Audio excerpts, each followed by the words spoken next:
Genius for life. Coconut smoothies coming at you.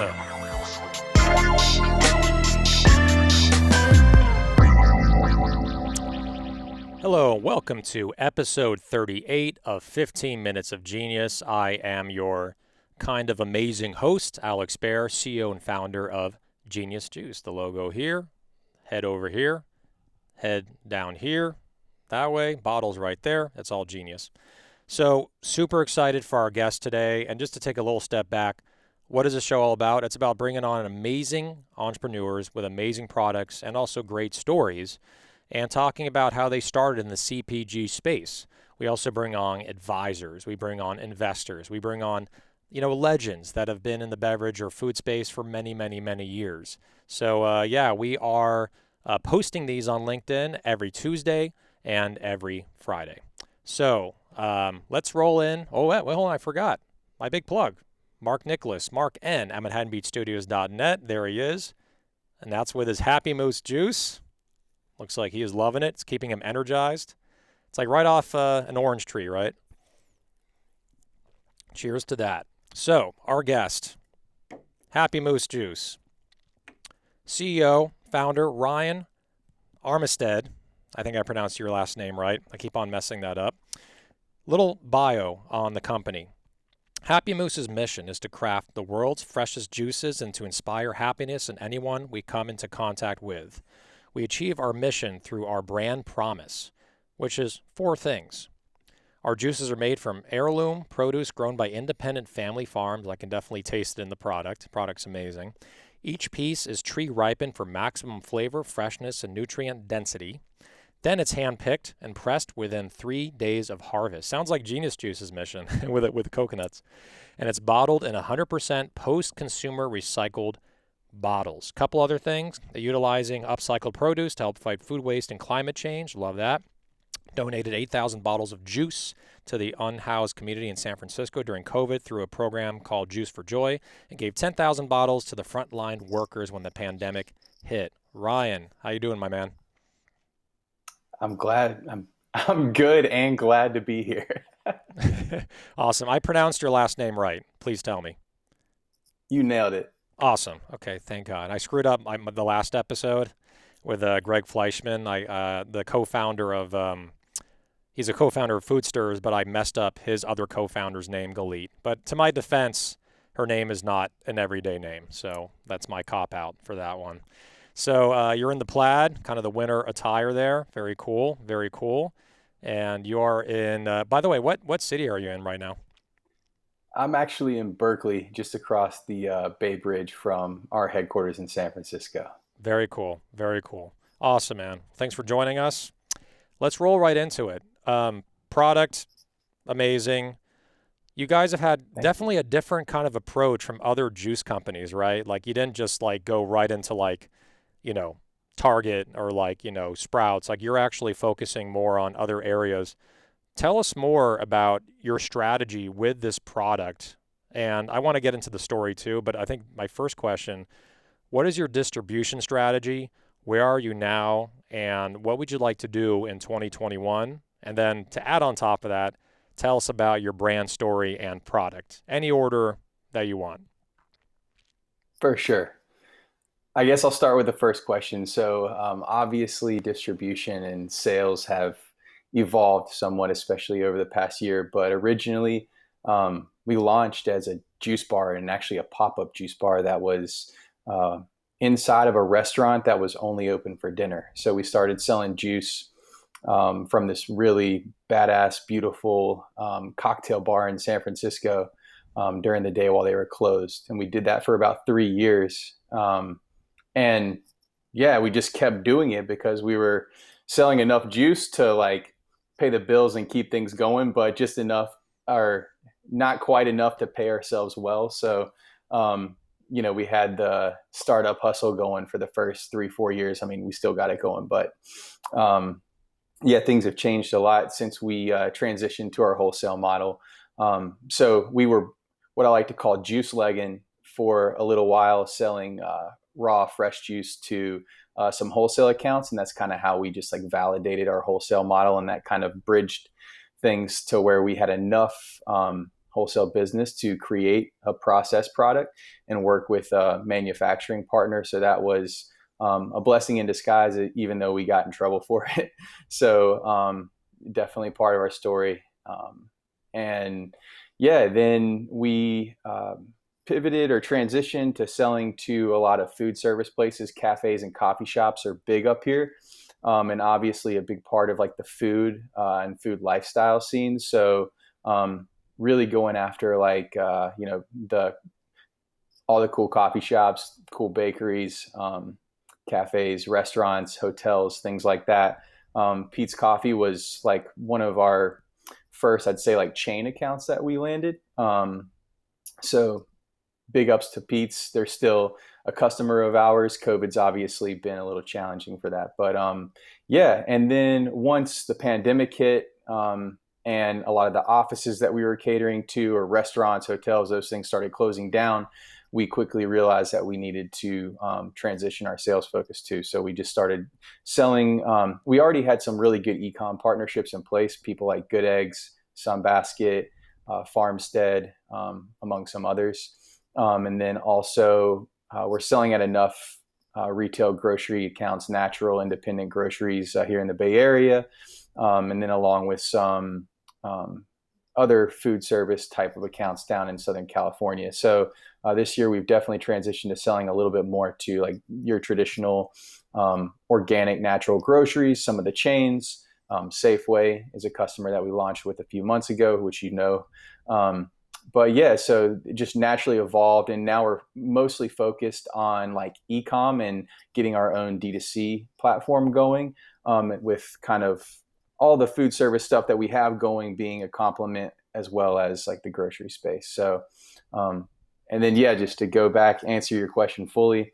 One thing I The want to brands. one thing I want to jump in on, Ryan. So I think it's really, it's a great case study where something was working really well. I mean, and one thing I want to recognize you for is at Peet's, you basically, lack of a better word, dethroned a juggernaut juice company, which was Naked, right? Naked was in Peet's, and they were looking for better for you juice, organic, cleaner, less sugar. I think that's amazing where a local brand is able to like punch through, cut through, get to these big corporate accounts like Peet's, and take out something that is like in every gas station in America. So huge props like to that, and I think it shows that that companies in general are looking for healthier, better for you products. I think that's really exciting and inspiring to any entrepreneur where you don't have to be big to get into a big account these days. Totally right. Thank you, my good man. Yeah. Hey, credit where credit's due, dude. I mean, not only great selling job, but also your juice kind of also sells for you, right? Because it's a great product. So anyway, going back to your answering the second question, I'll flip it back to you about your story. Let's hear it. Yeah, man. So naturally got started. I was actually living in the Presidio in like a big 10 bedroom house with a bunch of other like artists and young professionals. My roommate and co-founder Phoebe, at the time, she was like a nutrition scientist and dietitian. And this is like winter 2012. Our whole house came down with like a flu, and we were passing it back and forth. And like when I got rid of it, but got it again the next week, I was like, all right, this is terrible, and we got to figure this out because we were all sick, and the whole Dayquil, NyQuil, whatever your traditional sort of flu meds would be, wasn't working for us. So we were looking into like holistic ways to get better, and found juicing. And so we just started like making juice in the mornings, my friend Phoebe and I, sharing it with people in the house. And everybody like got better and was loving it so much that they were like, you guys got to keep doing this, like keep making juice for us. So we had the time and we did it, and then just naturally like, oh yeah, we should start a juice business, because it was like this trending thing at the time. Like back in 2012, everybody was on that juice diet. But for us, it was a little different, and we saw how like everybody was sort of Uber had this health focus, and for us, we were wanted to be more about like deliciousness, and sort of like something that invoked happiness on another level other than just like tasting good and making you feel good for being healthy. So we wanted to build a brand that, you know, kind of inspired that within people and made them feel good and maybe chuckle, smile, laugh, whatever it was, whatever touch point you want to, think about. So that's really the impetus to what got us started. And and then the rest, once the pop-up shop kind of worked and we started wholesaling, it was like, no turning back from there. We were super bootstrapped. So, it's kind of been like a slow roll, especially in the first few years. And now that we're starting to build some momentum with our sales and distribution, we feel like we got something to, we've just been improving our story, our messaging, and the brand itself along with the product. So we feel pretty good about where we're headed. Cool. And the name, just super quick, where did you get this name from? I mean, I know, I guess you probably have to be a moose lover to call it Happy Moose, but where did the name come from? Why Happy Moose? And also, like, usually you do, I've seen other interviews you've done where usually you start the interview like this, you do that or something, like for the moose antlers. I didn't see that, man. There you go. Okay, cool. Yeah, man. Check that off. That was part of my interview question, the biggest question. Where's this? So tell us about, like, I think one thing to talk about too is that branding is so crucial, right? We just had Greg Fleischman on, right, with Purely Righteous Brands, branding agency in San Diego, Solano Beach. And I think, you have to have a brand that is unique, kind of quirky, but also premium looking. And we're really aiming to do that with Genius Juice. And I think, with Happy Moose, it's kind of the same thing, right? The branding's very simple, but it does look like quality. Like there's something in here that's quality, a quality product that translates to the consumer, but also like kind of goofy at the same time. And it's like an extension of the founder, right? Like you're a little goofy, quirky, just like me. Like, our brand's kind of quirky, but you're also serious about improving people's lives with really healthy, clean products. So anyway, just wanted to make that note. Tell us about the Happy Moose story. Where did the logo come from? Where did the name come from? I don't even know the answer. So, what's the story? Yeah, man. Well, Happy Moose all started with a doobie and a dream. A As we doobie like to and say. a dream. Yeah, no, you gotta have a doobie to dream. Yeah. that's right. They're really good dreams, at least. But yeah, no, Happy Moose, as you say it, it sounds funny. It sounds memorable. The rhyme helps. But the idea behind the Happy Moose was going to be this big moose. We kind of drew inspiration from Chiquita banana. So I always loved how somebody branded a piece of fruit. And the brand just happened to be really cool. So I love the lady with her little fruit bowl on her head.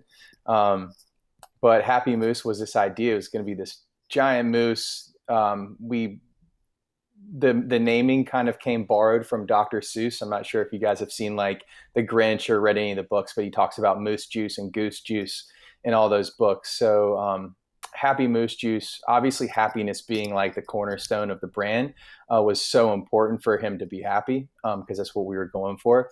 But the moose was going to have this big like antler rack full of like produce. So it was going to be like a fruit bowl for his antlers. Right. And when we went to design that, it just didn't quite translate to that small little logo on the bottle. It was really hard to see. So we just tossed a cherry on the end and that kind of did the trick for us. Right on. I think what's really interesting about the evolution of branding, right?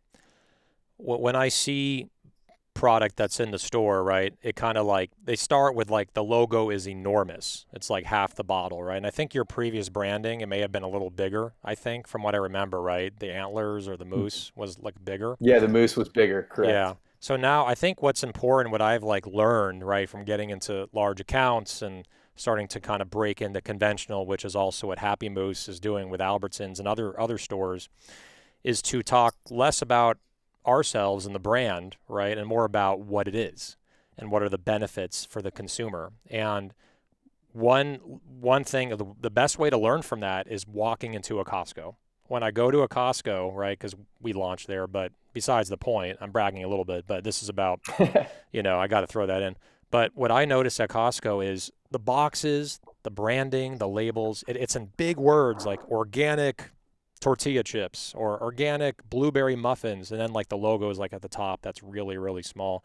So brands are learning that it's less about the brand, even though the brand's important. People have to recognize it and know what the brand is, right? For brand loyalty and following, recognizability, but what it is and what are the benefits. And I love how like you guys change that. You still have Happy Moose here, but you talk about down here what the flavor is, what's in it. You're starting to make that bigger and kind of phasing down the branding, So I think it was a good move. So what is, I think we have like a minute or two here, but last question I have. So plans for 2021, okay?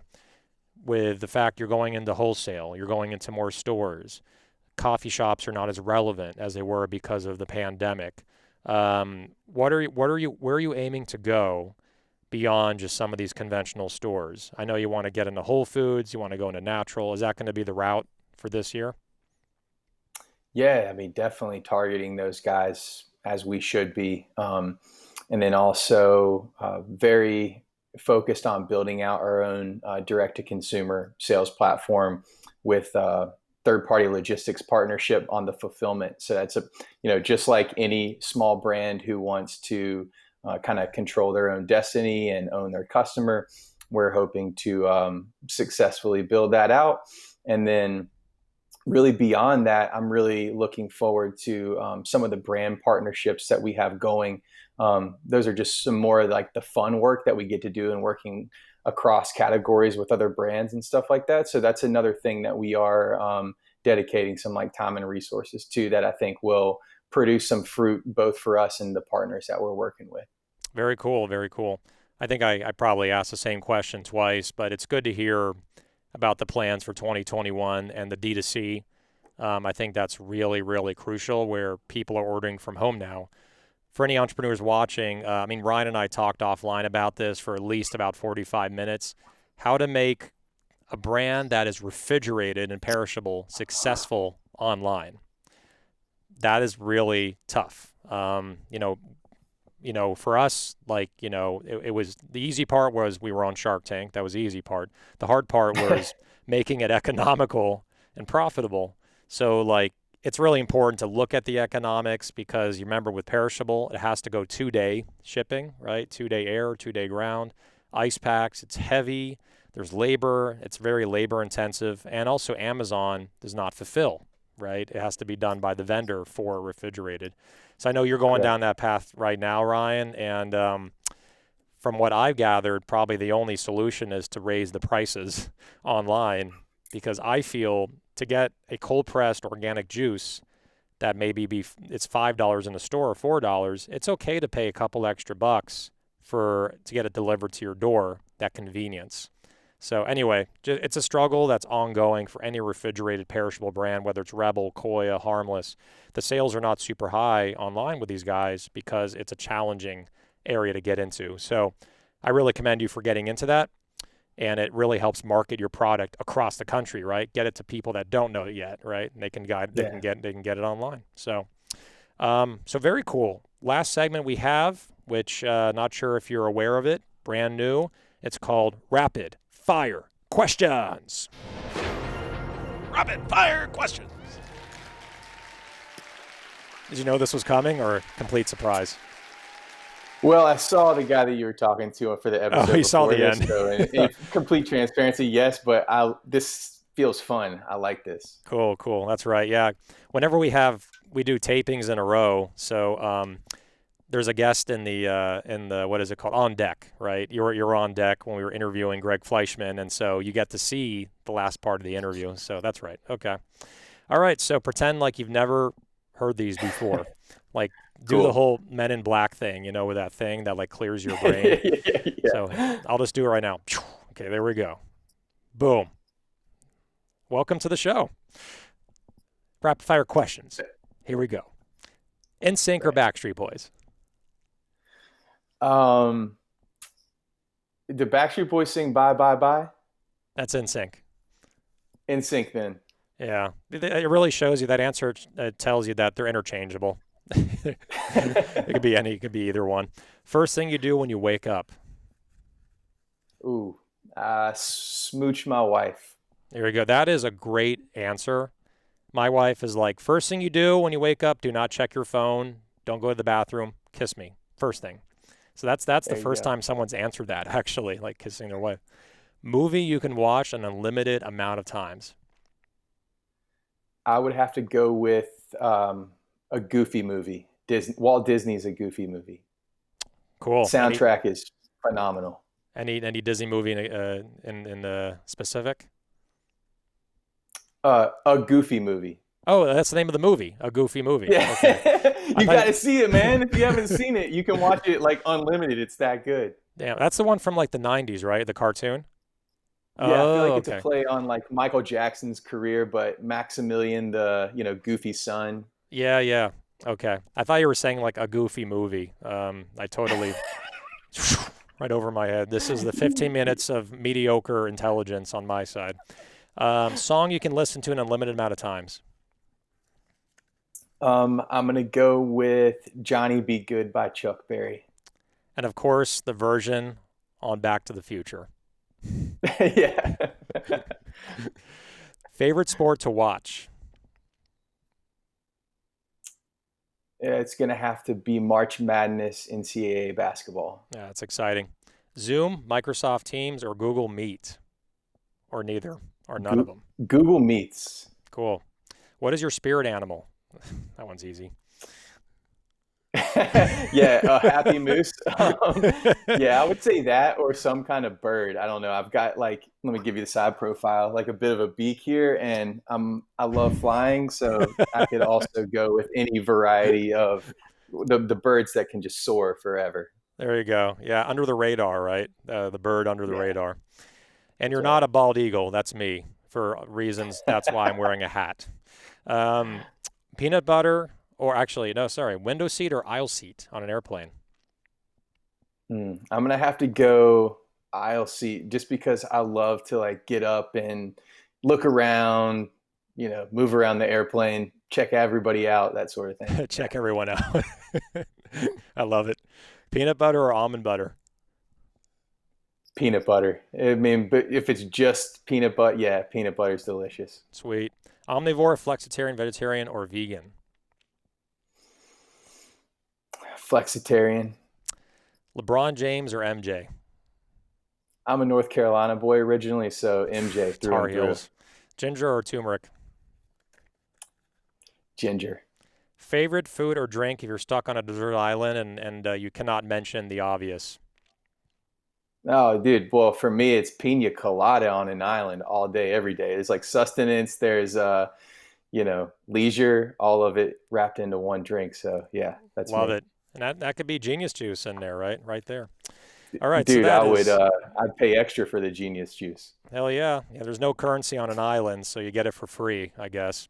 So, all right, so that is rapid fire questions with Ryan Armistead. He's the co-founder of Happy Moose Juice, one of the coolest, most awesome cold pressed organic beverages you can find. Any Peet's Coffee, and more stores to come, and Albertson. So, really cool stuff. Ryan, thank you for joining us. Also, thanks for the care package with all the juices. Me and my wife are enjoying those, and the shots as well. You have some wellness shots that are hitting the market now. So very cool stuff. And thanks for joining us. And keep on rocking it, man. Thank you so much for having me, Alex. It's been fun, man, and I really appreciate just you in general. Thanks, man. Appreciate you too. All Thank you, right. dude.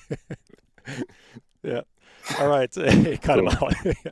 So we saw most of it. So all right. So that is episode 38. Again, Ryan Armistead, co-founder of Happy Moose Juice. Big plug to Mark Nicholas, Mark at HighBeatStudios.net.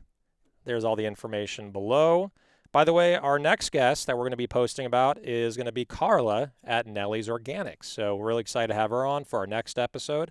Again, big plug, Mark at ManhattanBeatStudios.net, episode 38 in the books. And one last thing, stay happy and genius, my friends. Genius for life. Coconut smoothies coming at you.